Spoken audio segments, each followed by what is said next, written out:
السلام عليكم ورحمة الله تعالى وبركاته. الرجاء الاشتراك في القناة مع تفعيل زر الجرس حتى يصلك كل جديدنا. موعد مباراة المنتخب اليمني القادمة ضد منتخب بوتان في الجولة الأولى من تصفيات كأس آسيا والقنوات الناقلة.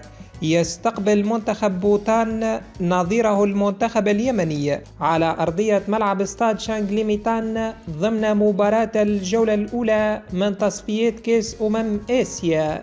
وستقام المباراة المرتقبة بين المنتخبين يوم الثلاثاء الموافق 25 من مارس 2025 في تمام الساعة 13 عصرا بتوقيت اليمن والسعودية والعراق وسوريا، 4 بتوقيت الإمارات وعمان.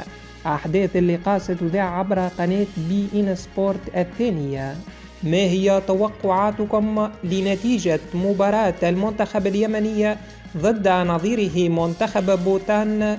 نرجو أن تتركوا ذلك في التعليقات أسفل الفيديو.